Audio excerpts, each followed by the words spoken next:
right, I think we're live. I hope.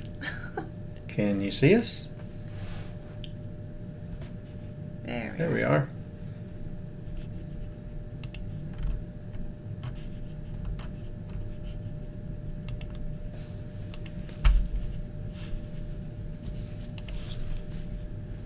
Get everything set up here. Hi, Pink Red Apple Yard. Who else in with us? We have Hardneck Farms, Sharon Pack. Pomona Ponderosa. So they were new, first time to catch the live, so welcome.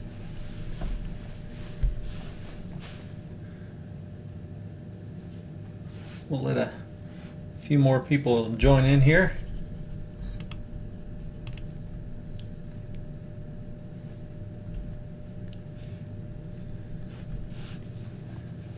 How's everybody doing today?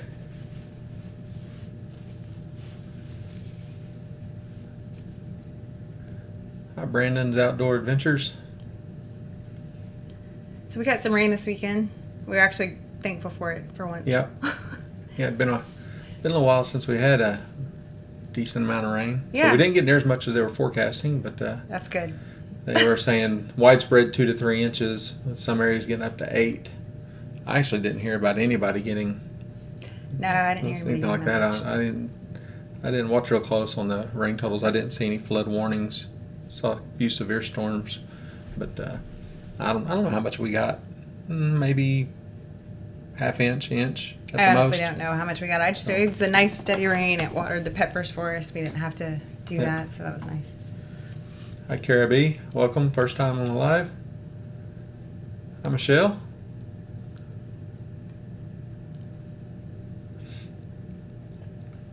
Yeah, it is warm and muggy today. Yes. So. But Wendy was thankful for the rain, too. Yeah. It was good. I'm glad to finally be thankful for it again. Yeah. We went through that spell where we were not thankful for any rain. It gets to be a little too much rain. Yeah. That's good now. But that's old news. So. Yeah. But 100s, 6 days in a row. Garden is melting. I can relate. Yeah. It actually, the pepper plants already look like they need a little boost again. So I may actually look at mending them a little bit. It may just be a nutrient thing. So we'll look at them first thing in the morning or after the sun starts going down good. See how quickly they rebound. They're just looking a little knocked down, wilted. But you can usually tell, especially first thing in the morning before it gets hot, if they look really spry and look good, then they're okay on moisture. They just may need a little boost. They've been producing pretty hard right now, so yep. that little bit of rain could have washed out some nutrients. So Michelle got an inch of rain. That's good. That's why I kind of figured about what we got. Probably. Yep. So. Getting our fall crops Christy. in. Yeah. Wendy said she's all working our fall crops in. Well, we've decided. Yep. For sure. We got to get busy on it. But we got put out that video of the seeds we picked to start with. Anyways, we may end up adding more, but we'll. I was actually going to get out there today and pull some of the tomato plants that look like they're spent, but we didn't get around to it. We were working on other things, so maybe somebody will have a chore to do tomorrow. Guess I know what that means. So we'll probably plant. I think first thing, if we pull some tomato plants out, if I have to pick between the two things I want to put on those trellises, between green beans and peas, we'd need to get the green beans in first. So any tomato plants we pull out right away, probably go back in with some green beans and see, come back and forth if we've got time or not. But they do better in the heat than the peas, so we'll hit those first. So. Hey, Grammy Karen. Hi, Karen. Good to see you. Hey, Troy Bortz. Still need to get y'all up here sometime.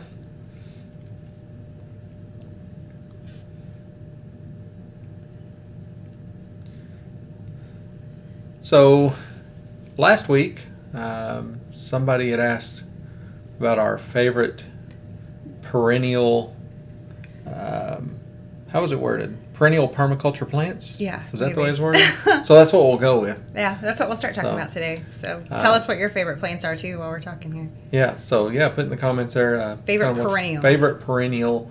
And think of it in, I guess you could any perennials you want at all, but for us in the context will be, everything we do integrates with something else. So it'll be kind of that approach. I mean, we've got, purely ornamental plants. Most of those were here when we got here, but things that we would plant and add. So I bet anybody who's watching right now who watches any of our videos regularly can guess our top perennial plant, our top perennial permaculture plant. Yeah, I'm sure they could. We can give them a minute and see if they can get that, because I bet they can. Yeah. Any guesses on what our top perennial permaculture plant is? Anybody who knows this probably knows this answer. Yeah, Wendy, did you notice that? How he looked right at me? That means, I'm definitely going to be doing some work this week. I'll be at work. He will be at work. It's away from true. here. So. But we'll all get to enjoy seeing that work through a video, I'm sure. So. Don't forget the camera. Don't forget the camera. Borage, that's a good one. Borage, I do like borage. Echinacea.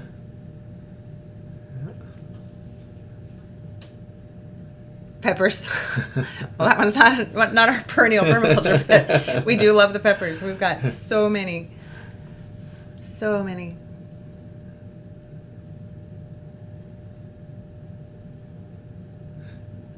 So, Pomona, if you want to tag somebody at and their name, and you can tag them directly if you're wanting to speak to them directly. If you're on a PC, it'll give you the suggestions of who you're trying to get. If you're on your phone app, you'll have to type it all the way out. So, Pink red apple yard. Apple tree's a favorite. Pink and red. Great choice. I love apple trees. We just picked so many apples. Curtis Comfrey, Michelle Comfrey. Yep. So our number one plant probably would be comfrey, just because of its multiple uses. Right. So we've talked about it before, but the chop and drop, comfrey tea, the medicinal purposes, animal fodder. It's pretty. It attracts pollinators. There's not a whole lot you can't find a use for with it. There's any little segment of things you need to do. Do I need mulching, or do I need soil amendment? Do I need animal feed? Do I need a medicinal? It checks so many boxes that it's got to be up the top. For us, anyways. Yep. So it just works for so many things. The fertilizing is amazing. Like you said, even mulch. I mean, you can just, when you chop and drop, it's doing double work. It's the mulch, it's the fertilizer. It's working great. So that's definitely the top of our perennial favorites. Hi, Kira. Good to see you in here. Yeah, I wasn't sure if you would. We didn't know if you'd make it. So hopefully all the animals in gardens are thriving in your absence. So Wendy, comfrey's a plant. It's like old Ronco. Plant it and forget it. It'll grow. It does good. So it will. Our chickens will eat, if they can get to it, they will eat it down to the ground. First time they did, we were for sure it was dead, and it just pops right back. It is really hard. So, saw a question, Weldon, Nick's, where can you get seeds? So the comfrey we use, the seeds are sterile. You have to start it from root cuttings. The traditional Russian comfrey, the seeds will propagate, and it can actually take off and become invasive. So we don't want that, so we use the Bocking 14. There's Bocking 4, Bocking 14 are the two most popular of those varieties. 4 produces a lot more desirable quantities for animal fodder, animal feed. 14 is more of a shallow root. It produces more plant mass, and that's what we're after. So we use 14. You have to start it from root cuttings. So you can find seed for comfrey, but it is the old traditional official Russian comfrey. And if you've got unlimited space and you want somewhere where it can just go wild and show up anywhere in your yard or whatever, that's the one. If you want to control where it's at, you definitely want one of the balkings. So Christy, if comfrey's looking bad, I'd say cut all the bad leaves off, and use them. And if it's out in the direct sun, getting a lot of direct sun right now, it's probably going to look a little rough, but it'll recover. I'm guaranteeing there's new fresh leaves down in the middle of it right now, about to come up. Yeah, the heat will beat it down pretty hard. Let's see who Miss Smith Family Ranch. Hi, Josh. Welcome. Mimsy's Garden. Good to see you again. Runaway Homestead. Welcome. Michelle does a large quantity of anise hyssop, feeding attract pollinators. Yep. So we can talk about what are some others that we have. We have a lot of mint. We have a lot of mint. We do use a lot of mint. We use, we've got some irises here and there, which is not, there are reasons to have it and use it. We just use it as a little bit of, just kind of decorative. I mean, in tree guilds and stuff like that. It's kind of a change of texture and leaf structure and adds a little height. Then we've got yarrow everywhere. So, we do. What else we got? Other perennials. I mean, obviously, like the big trees and things that we have. So we've got. Just kind of walking myself around the garden.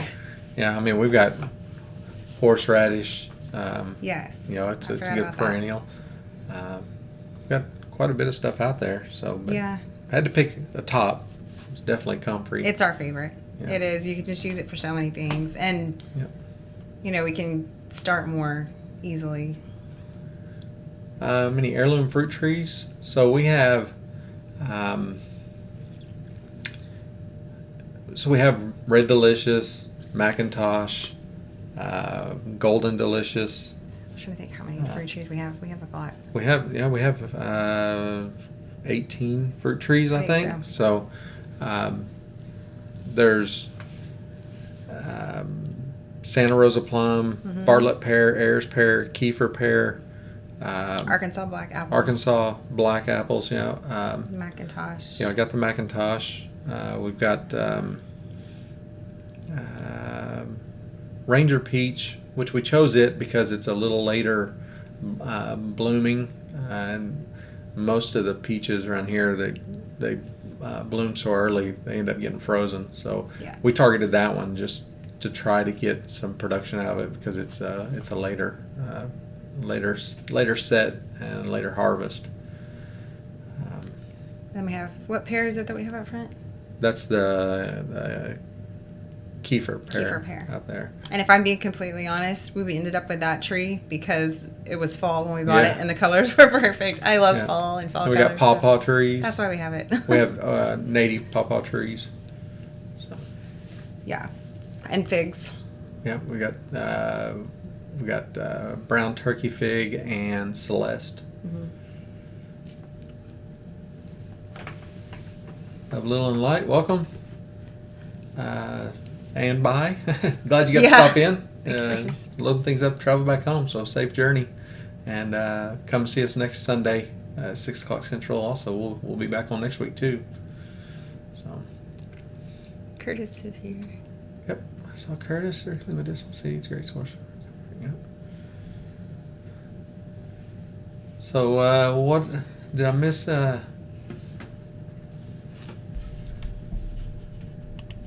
I missed any of y'all's? Let's see. Fruit trees are my favorite. Figs. Yeah.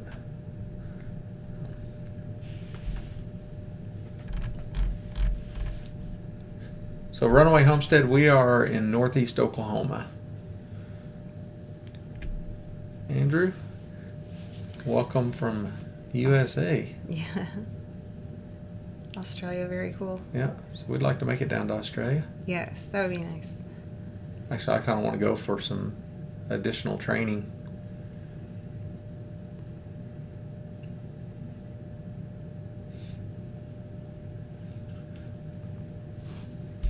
So y'all have any questions for us?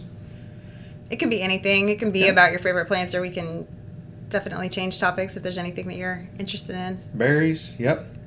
We've got 3 or 4 varieties of blackberries. We've got honeyberries, goji, Raspberry, heritage raspberry.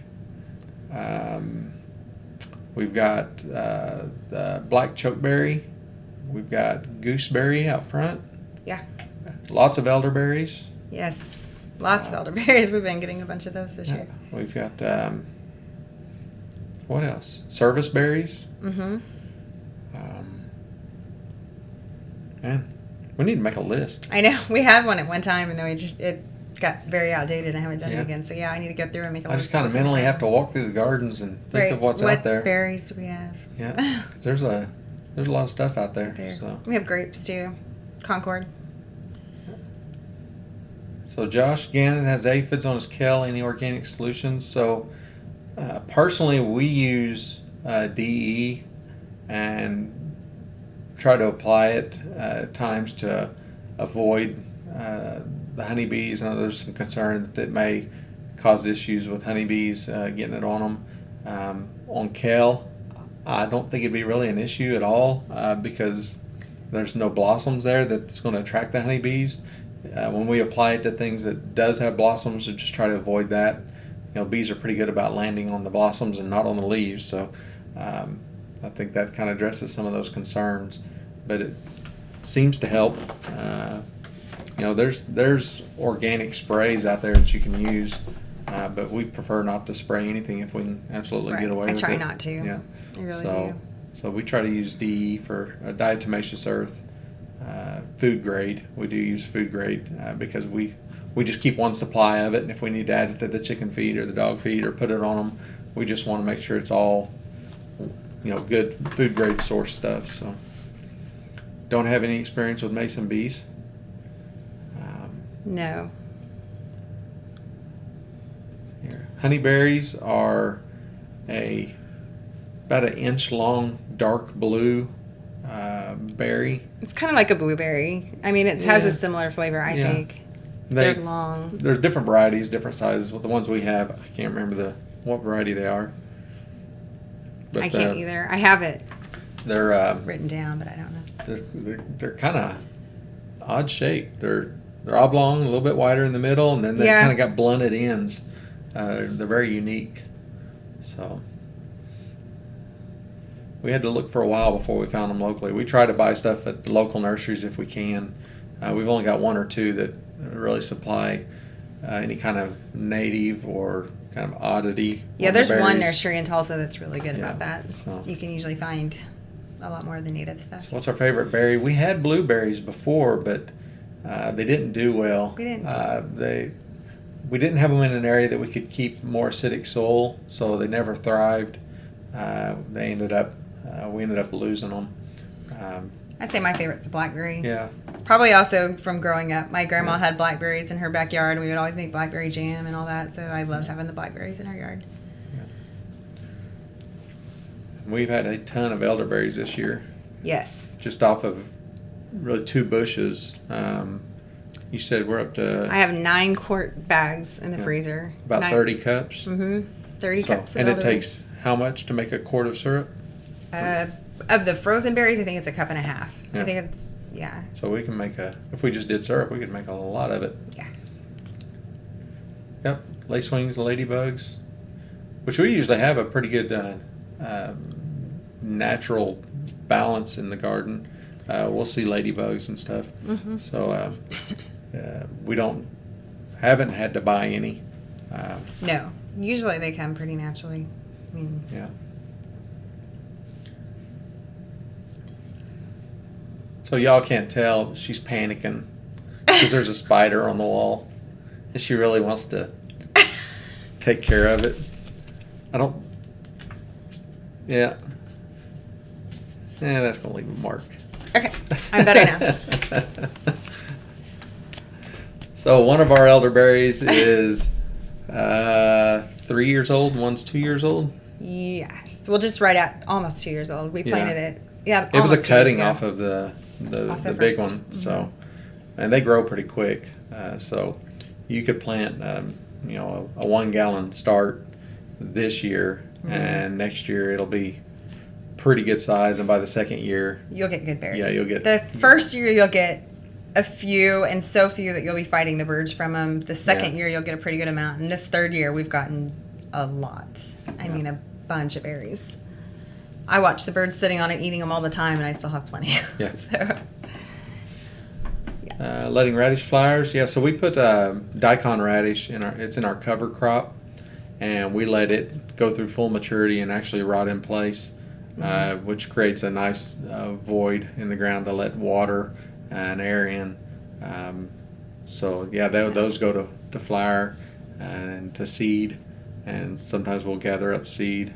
Other times we'll just let it go, and it'll pop back up, reseed. And if we don't want it there, if we don't cover crop it, of course, if we run the chickens through it, they'll knock it down some. But don't mind. That's less seed I gotta buy. yeah. So if the cover crop comes back. Yeah. Okay. Good job on protecting the biodiversity. Did you see that? Uh-uh. I didn't see who it was. Just roll back up. Yeah. So we try to let, I appreciate, I know you guys just watched me kill a spider, but it was in my home, so it doesn't get to stay here. But out in the garden, I try to let everything live. And I see so many postings even about the hornworm on the tomatoes. And I know they're very, very destructive, but I just feel like everything in nature has its place in your garden. And if you're really, if you're building this environment like we're trying to do the food forest, so it's very inviting to nature, which means you're going to get the ones you don't want and the ones you want. And I always feel like there's something that you can plant to attract them off of yours. In the case of the hornworm, we plant the Nicotiana plant, and it attracts them. So, and they turn into a big moth, and I just feel like there's no reason to. And if you're dead set on not having them in your garden, at least turn them into eggs. Yeah, I guess you could do that too. Feed them to your chickens. Yeah. I mean, rather than just kill them, Right. But and I admit it, I was a city girl, so I've had to learn to appreciate the little snakes that are there and the spiders when they're not in my house and they're out in the garden, and I just leave them in their webs and all of that. So, yeah, we try to protect it all. yeah, but you got to see her walk face long into a big spider web. I'm not saying dark. I love it. I can appreciate it. Almost got it on video recently. So Andrew's asking if we got to run down a list of materials for the tunnel house, for our cattle panel greenhouse. So at the end of that video, there is a spreadsheet showing of, I wouldn't call it dead on of what it took to build it, but it was the best guess I could, looking through it and everything I needed to build. If I had to build another one, what I'd go buy. As we built it, I didn't make a list. I definitely didn't make a cut list. It's kind of a build it as you go, but I tried to give everybody a good idea of what it would take and how much it would cost. So Right. If we find the need or cause to build another one, I could make a much more detailed list, maybe even a cut list, and update that or put out a different one. I even thought about doing that and put it in a PDF and making those available. Just kind of find the time. That won't be a small project. So, but we'll see. Might be able to get to that. Yeah.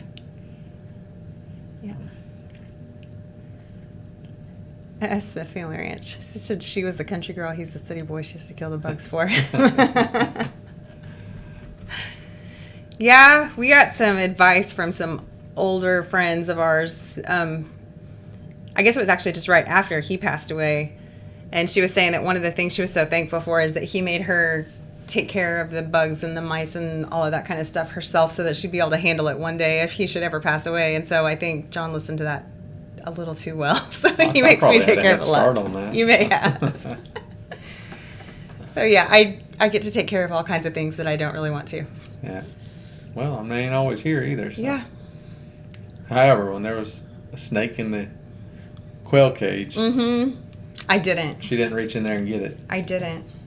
I tried to talk myself into it, and I couldn't. I looked like a crazy person pacing in and out of the barn. I just couldn't do it.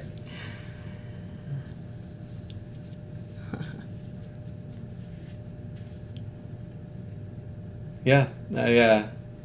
The greenhouse, it does help keep things a little warmer. We don't provide any supplemental heat as far as a heater. Now we did try it just to see. I put a little propane heater in there on low 1 or 2 nights. I really just want to see what the difference temperature would be versus outside, because it's a single layer plastic greenhouse. It's not insulated. It's high loss. It's the good plastic, but it's the worst condition for trying to trap in heat because it's a single layer and everything. So put it in there, put it on low.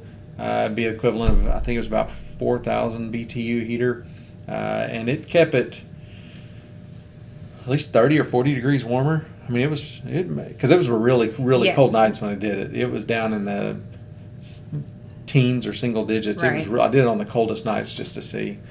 So it kept it well above freezing. It didn't get it up to 60 or 80 degrees or nothing in there, but it did quite a bit. So, but I wouldn't want to have to run through that much propane stuff to keep it warm. We don't add that supplemental heat. We do use thermal mass. We have the black totes in there full of water, and I think they help a little bit. I think the pavers on the floor gathering heat from the sun all day help out quite a bit. Now, if they were thermally insulated from the surrounding patio that's outside the greenhouse, it would be even better, and also insulated from the earth underneath. So those were already there. We just built the greenhouse on top of it. We didn't put that paver floor in. So if there was something isolating it underneath and keeping it from conducting any heat you gain bleeding out through the rest of the pavers, it would probably work better and last longer.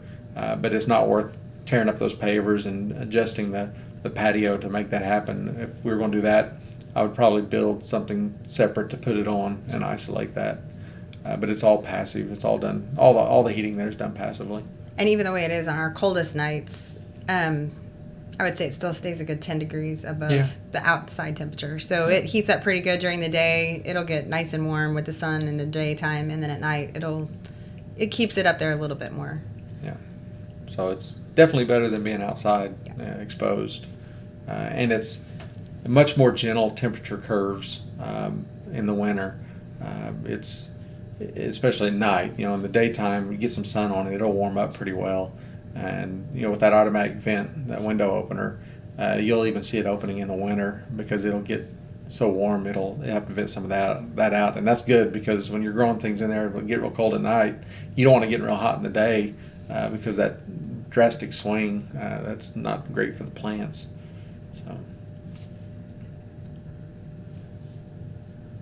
So you need to send Anna our address so she can send us some canned green beans. That'd be good. Because I don't think we'll be canning any this year. No. No. Yeah, and Catherine, the greenhouse is a great place to work in the winter. Yes.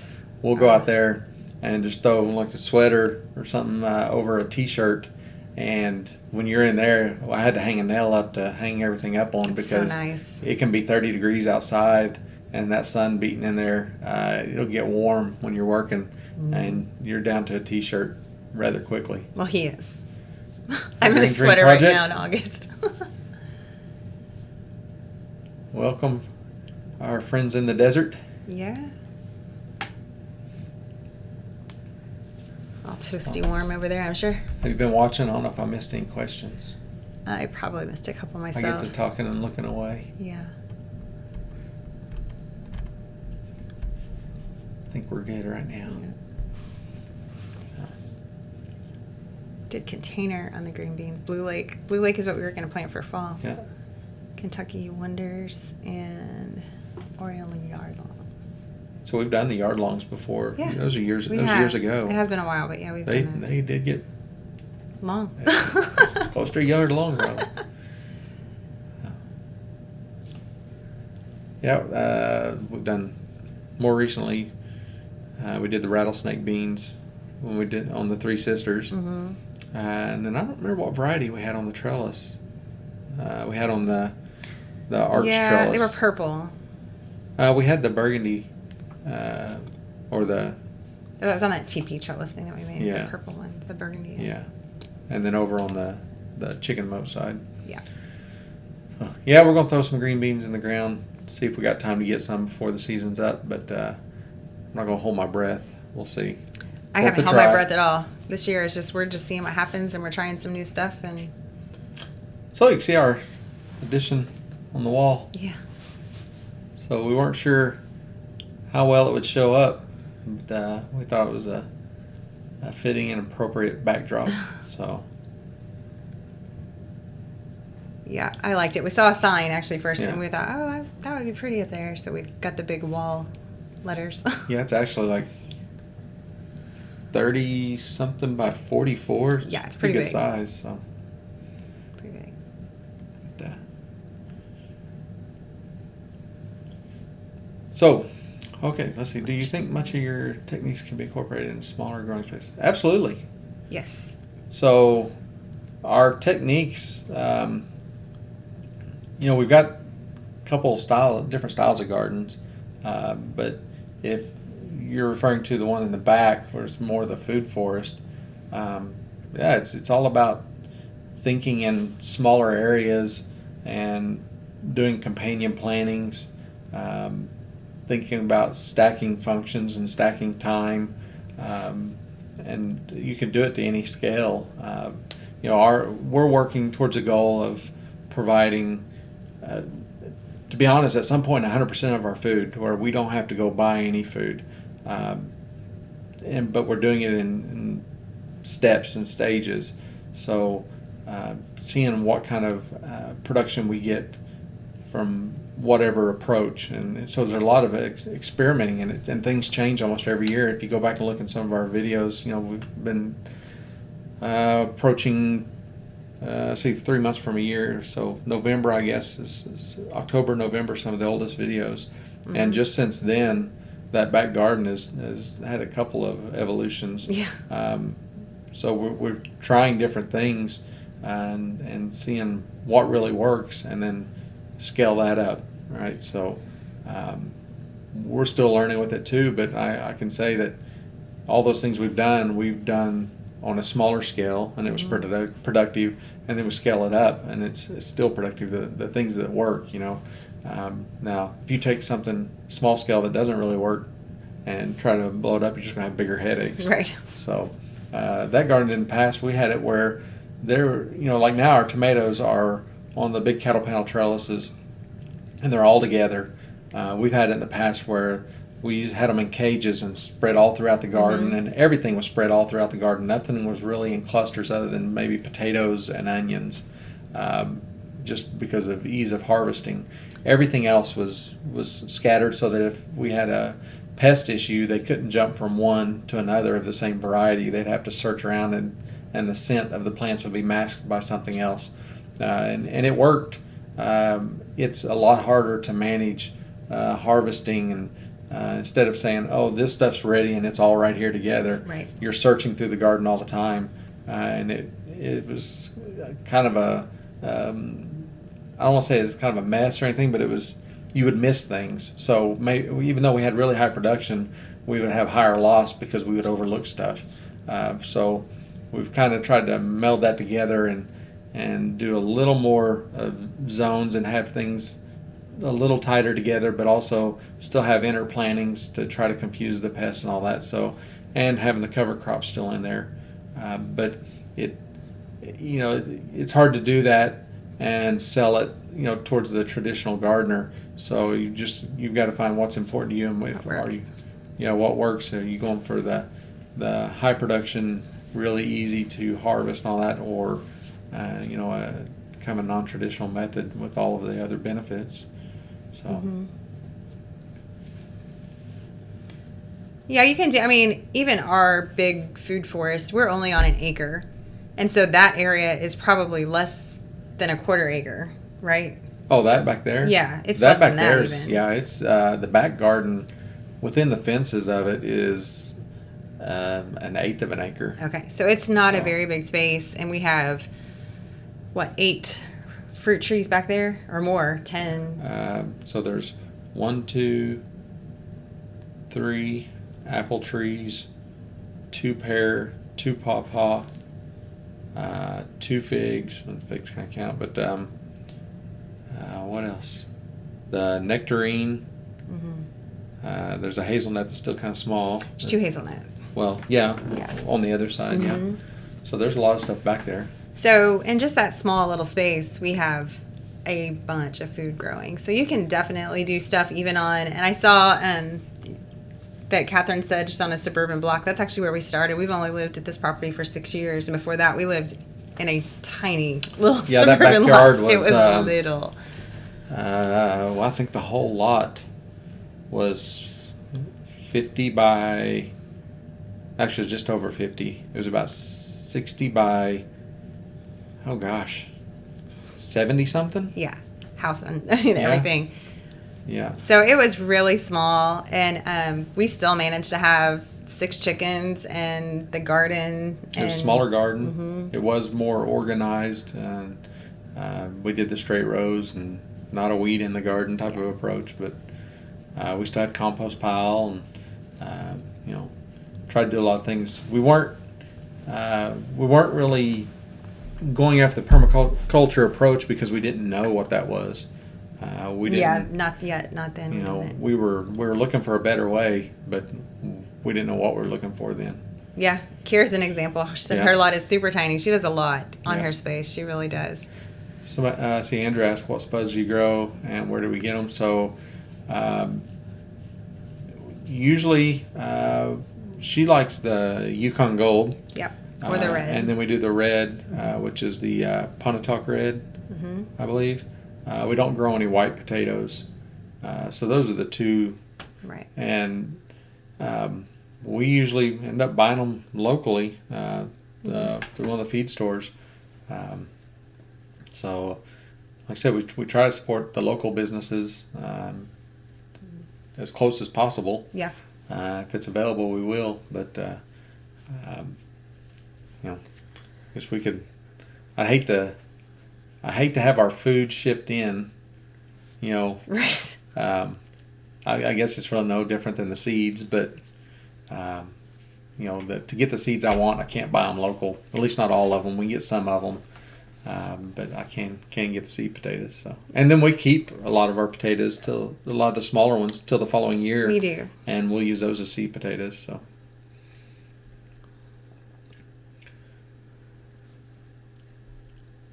hi, Lynn Bryant. Glad you got to catch us live too. Thanks for coming. Mountain Life Montana, welcome. Appreciate the comments and feedback on the videos. Yeah. I've seen your comments. Your mom says there's another acre that we could garden on. Yeah.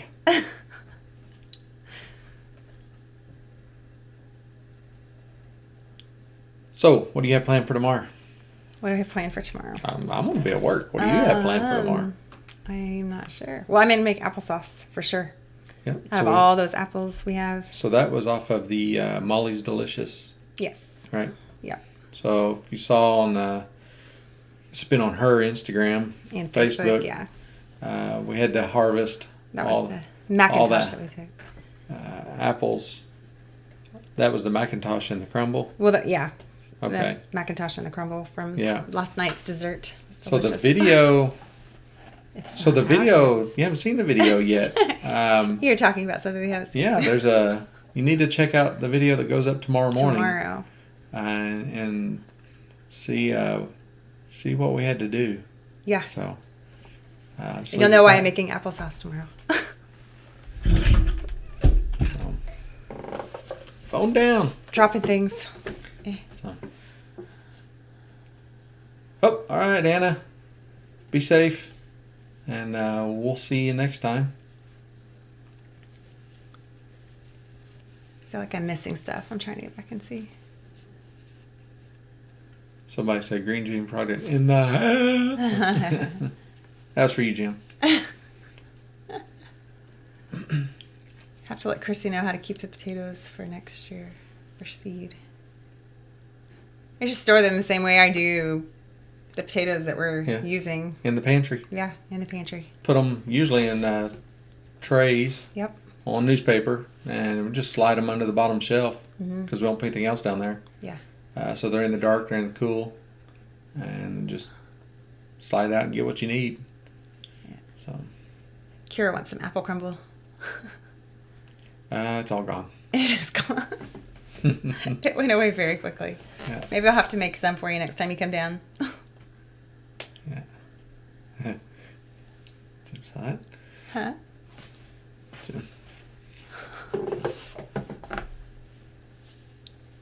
My chair is noisy. Yeah.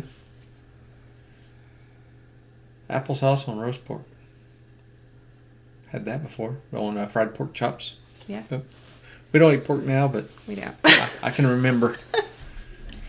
Nice Back salt when we and used to. peppered fried pork chop. A little bit of applesauce. It was good stuff. So what other questions do y'all have?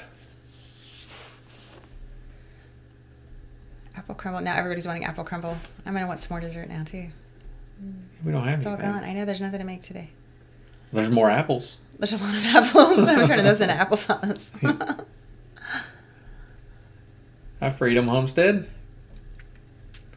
Good to see you. So we're just talking about she's going to make another apple crumble tonight, I guess. Am I? Evidently, I have baking to do when we get off here. Maybe apple pie. Ugh. You can make pie crust. I could, but I don't keep flour in the house anymore. So the only way to have flour is you when I have to- grind the wheat. And so then I have to decide how bad I really want flour to grind the wheat. So I don't know. I don't know if I want it that bad. Don't know. Wendy asked, how do you get rid of Bermuda? Tell me, Wendy, because I can't get rid of Bermuda. I've tried and tried. I don't know. Yeah. It's the devil You grass. can slow it down. And I mean, I guess I do know. You have to get all the root out, and then you have to almost build Yeah. a barrier wherever you don't want it to be. So I guess technically I do know how, but it's a chore. It's a it pain. is awful. I mean, wherever you have it that you don't want, just convince yourself you want it there, and it'll probably die. It's about the only way. Right? Yeah, right. So, yeah. Your mom says apple pie if she supplies the flour, so I don't have to grind. I've the never wheat. put flowers in an apple pie. I see that.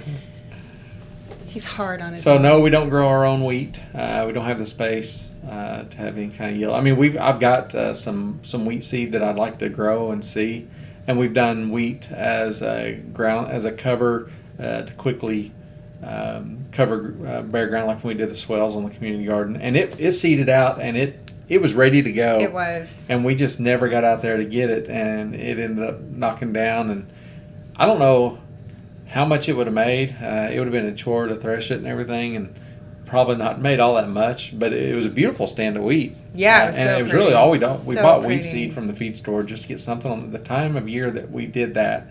It was like in November, and so the options for seed was very limited. So we just got what we could and tried to get something growing to stabilize all that exposed dirt. And man, that next spring, it came up thick and headed out good. And I was going to get a little hand sickle to cut it all and try it, but you know how it is once you get in spring and early summer and all that. We had so many things going on that it just kind of stayed there. Yeah. Actually, there's still some of it growing. There is. Every year it reseeds a little bit. So. There is. See you later, Mountain Life, Montana. Go eat some good dinner. And we'll see you when you get back. So best time to plant comfrey roots? Yesterday. Yeah. It really, you can start them inside till they start getting some leaves going. If it's really cold outside. If it's warm outside, just put them out. And We've done it spring. We've done it fall. We've moved them in the middle of the season. Start them in the ground. Start them in the greenhouse. It doesn't. As long as you put it in a decent soil, even you can start it in potting soil. Usually, if we use straight potting soil, if what we have is potting soil or seed starting mix, we'll amend it with some finished compost. Not quite half and half. More of the starting mix in the compost. Then we'll start it in that. And I would say the only time that if you're going to do it directly in the ground that I can think of that might not be good is if you're just saturated. Because, we've seen it rot before. So I would make sure that it's not just, if you have a time of year in your area that it's just going to be just completely wet, you might not do it then. But any other time, we've had luck with it all times of year. Yeah, We really it grows well. In fact, if we transplant and dig up a whole root ball and move it, if you miss any root, you might get a little sprig pop up, from that, and you can go back, harvest that, and move it, put it somewhere. So it's not invasive by any means. I mean, you can eventually, after getting out once, and if things pop back up, you can get the remainder of it. But it's a pretty resilient plant, and with all those benefits, it's so good. It's kind of a good thing. So. Yeah. Ew, Wendy says she'll make peanut brittle for a crumble. It just needs to be gluten-free. You would probably trade a lot of things for a peanut brittle, wouldn't you? Yeah, brittle's good. Yeah. Every fall we make a trip to the pumpkin patch down here south of Tulsa. They have a jalapeno peanut brittle. Mm-hmm.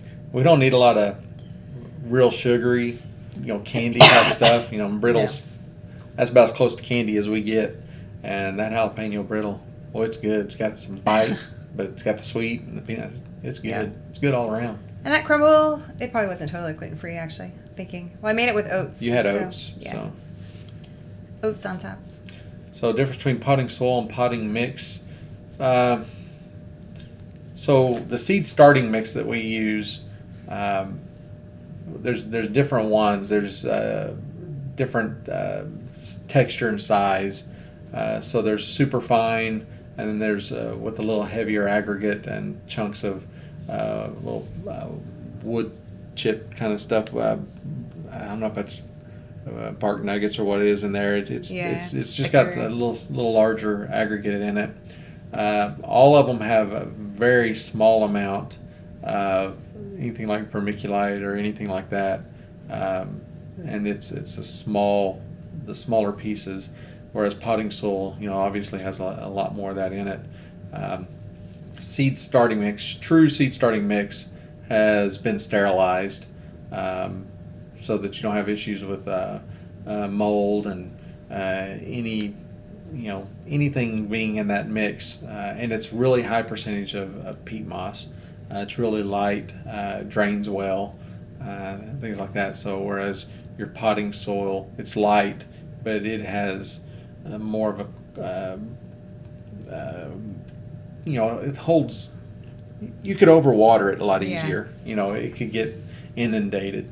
So different uses, and then we transplant up pot, we'll work in more compost into the mix the higher we go before it goes out to plant. So we usually only up pot once or twice, and by then it's usually going on the ground. So.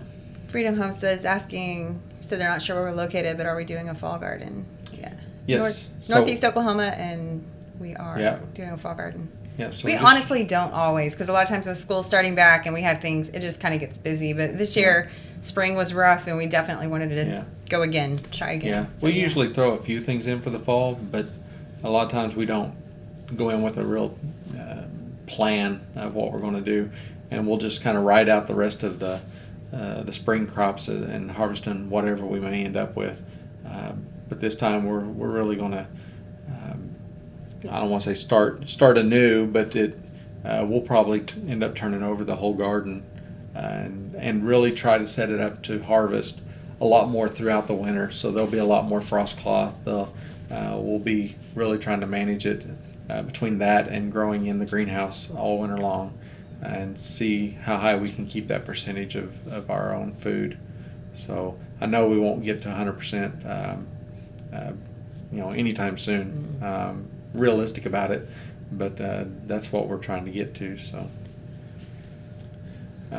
we have solar on the barn, the chicken coop barn. We don't do any biogas. Really, that's all of the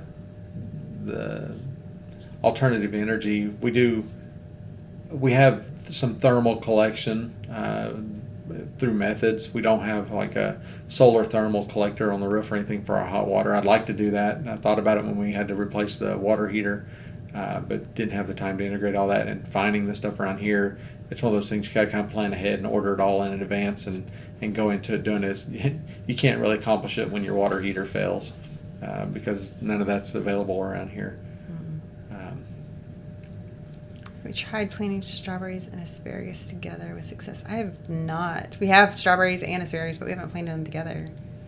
We have mint planted with our strawberries. Yeah. And we've planted borage with the strawberries before, too. Yeah. They work really, really well together. I haven't tried the asparagus with that. I'm not sure. We've got both of them in different beds. And Yeah. we've actually got some asparagus pulled into pots you could put over with strawberries or vice versa. But See how that works. I'm all for trying. I like how the plants work together to help each other. So yeah, right now the asparagus bed we have is the only place that we have just one thing. Well, I guess the new pepper peppers. rose. Yeah, but that's not a perennial deal there, so I'm not sure what we'll do with that area. I know we've got some plans of something we need to accomplish that'll be in future videos. That the peppers, once they're done, they come out. We got to have nothing in that area for a while. They're currently in the way. That's why it's just an annual in there and no perennials.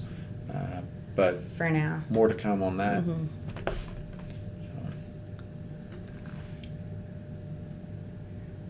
From Canada. So I don't know if you got chickens, Wendy, but turn the chickens loose on that compost and they'll help with the Bermuda. They won't kill it, but they'll expose enough of it that it's a lot easier to pull. So we got about 10 minutes left. While I'm thinking about it, everybody that would like, be sure and go over to Roots and Refuge live stream at 7 o'clock Central. They're on right after us on Sunday evenings, so we'll be over there.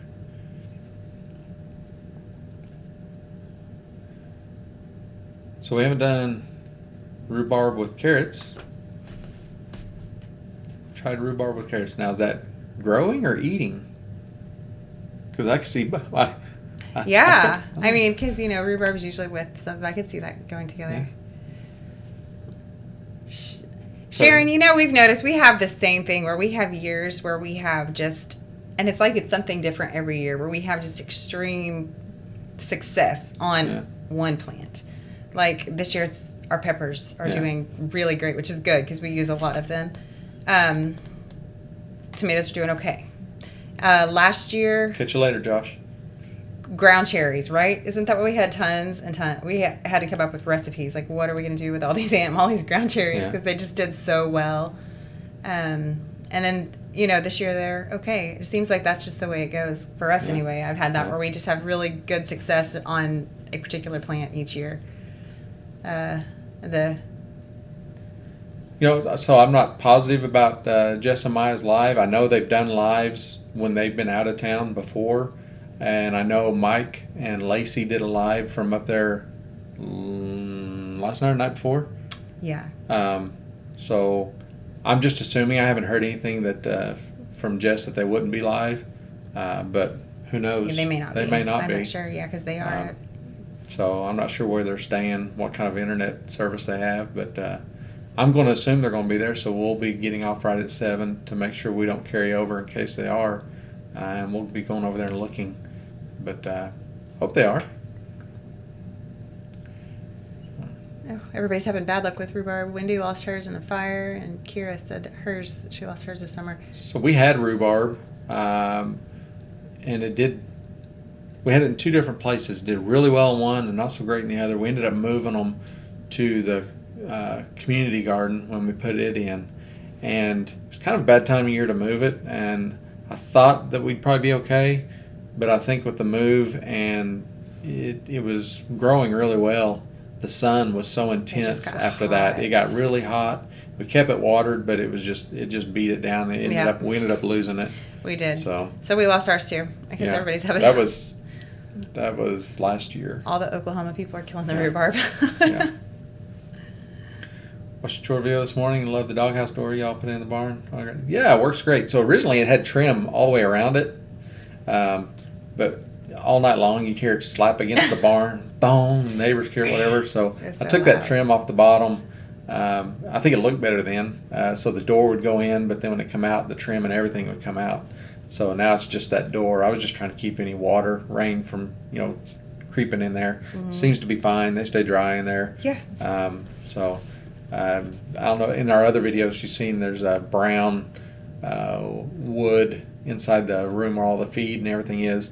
It's actually, the whole doghouse is built out of doors off of cabinets in our garage. We didn't want the doors on there So I just built a little 2x4 frame. It looks like a little cabinet or Yeah. something like that. Yeah, and one of the doors you can actually open, and we can let them in the barn with us. Then there is venting and everything. You can't see it. It vents off to the side, and there's a hardware cloth and stuff. I thought about taking one of those front panels out and hardware cloth in it, so even a little more air. But I've noticed it. I mean, the air moves really well in there. So it is good, and they prefer to be out most of the time, unless it's just rainy or they usually just go in there in rain. They prefer to be out. If it's really cold, they'll go in there. And we'll load it up with some bedding and make it a nice little cave for them. But he comes up with some pretty good ideas. I kind of look at him like he's crazy till it all makes sense. But yeah. I must have a lot of good ideas because you look at me like I'm crazy all the time.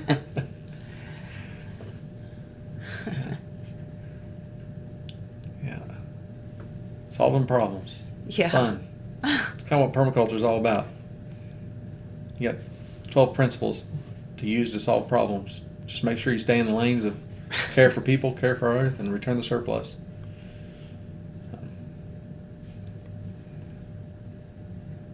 Catherine has rhubarb year round. I'm a little jealous. Yeah, it's fine here if you put it in the right spot, but we have to really baby it and be careful where we put it, and we obviously chose incorrectly. We could probably put some by the old chicken coop back by the fence. It stays pretty shaded back there. That might work. So have to move a tractor implement. Yeah. Always moving something, coming up with a new plan. Expanding the garden. Yeah.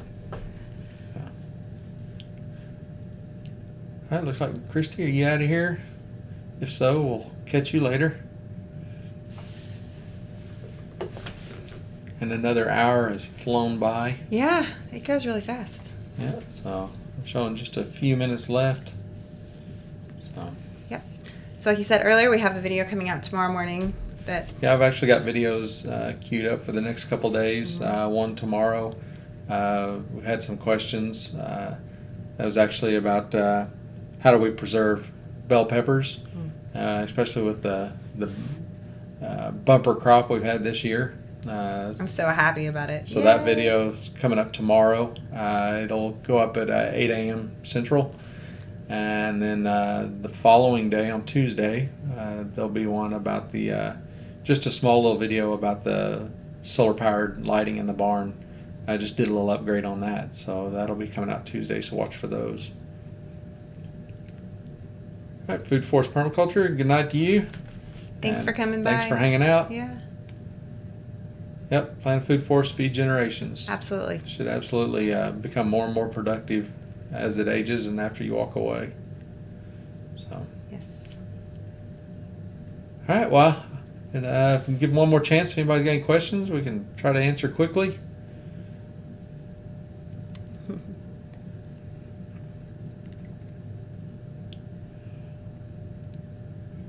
See you later, Sharon. So I'm not sure what kind of video she's going to film for us tomorrow. It'll be out Wednesday. But I'm sure she got something grand in the works. I have a couple of ideas. They got put on hold this weekend with the rain, but I do have a couple ideas. So. Yeah. All right. Well, we appreciate everybody stopping by. And be sure and subscribe if you're not already. And set that bell so you know when something comes up, and look for us every Sunday evening at 6 p.m. Central. We'll try to put the link out there early so you can set a reminder if you need it. I know I need reminders, so if you do too, just go out there and set that reminder so it lets you know, and we'll do our best to be here every week. If you got questions or anything, write them down, have them ready, and try to answer whatever we can, or we can just sit and chat for an hour. So appreciate it, and we'll see you all next time. Yep. Bye. Bye.